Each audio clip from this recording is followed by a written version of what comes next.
Dito natin masusukat kung gaano ka-importante ang kaginhawaan sa panahon ng kagipitan sa mukha ng isang politiko. Hello everyone and welcome to Conservative PH Vibes.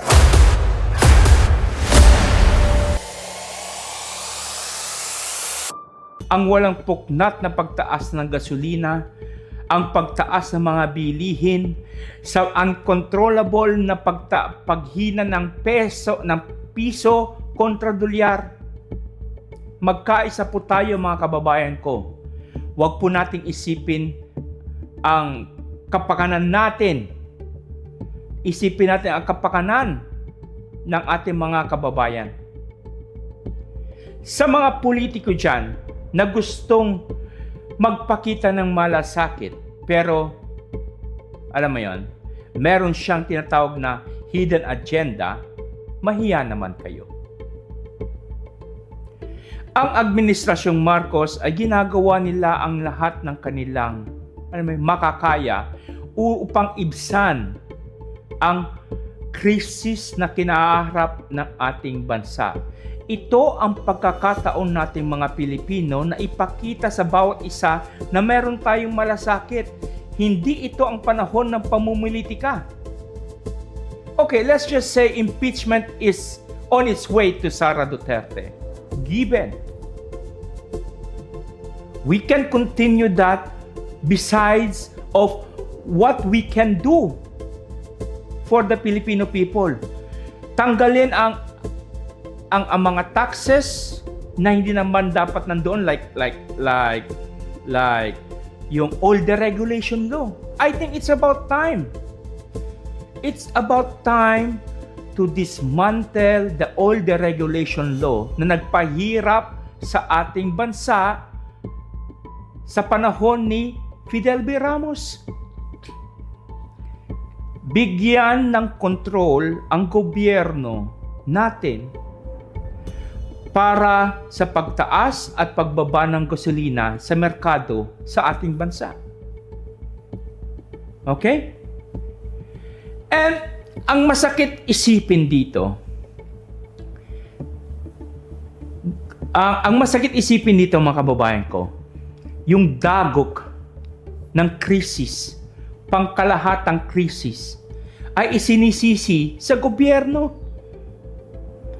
Ang nangyayari po sa ating bansa, dyan sa Pilipinas, ay walang kontrol ang ating gobyerno. Ang pagtaas ng petrol, ang paghina ng peso sa merkado, hindi kontrolado ng gobyerno yan.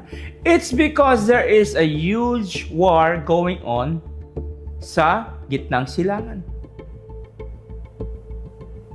Yung mga DDS dyan, sa totoo lang, Pilipino po ba kayo?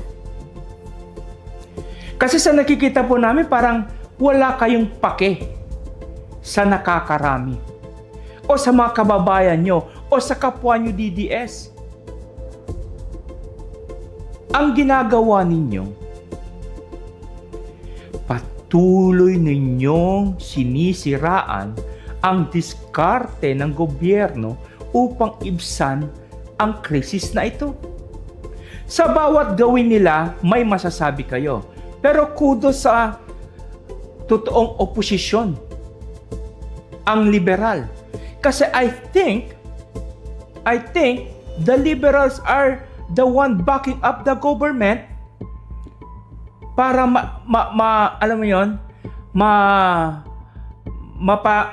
mabigyan man lang ng kahit sabihin na nating band-aid solution ang kasalukuyang nangyayari ngayon.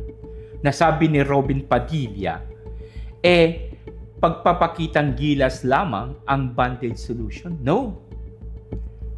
You have to put bandage, okay, para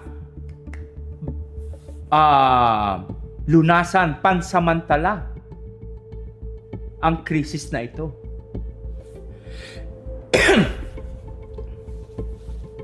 Tanong ko lang kay Robin, Sir, Idol, ano po bang nagawa ninyo para sa ating mga kababayan? Okay? Ano po bang nagawa ninyo para matulungan ang ating mga kababayan? Maliban sa sinabi mo na maka-Duterte ka and your loyalty is to the Dutertes, not to the Filipino people, there you go. Nandiyan ka sa Senado, it's not because for us, for the Filipino people, or for the people who voted for you. Nandiyan ka sa Senado because for the Dutertes. Sa kadahilan ng kailangan ka ng mga Duterte sa Senado, kaya ka nandiyan. Kaligwat ka ng iskandalo. Ang gobyerno, ang mga tao sa gobyerno, pero nasaan? Nasaan ang malasakit ng mga taong sinasabi nilang makabansa sila?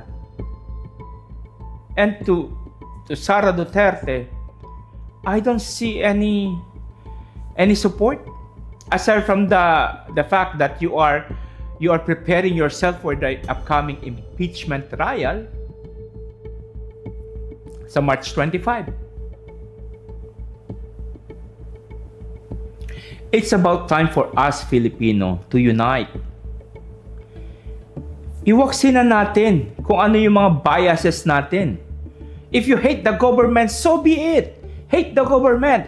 Pero this is the right time for you guys to support the government, to support this administration para maibsan ang krisis na ito.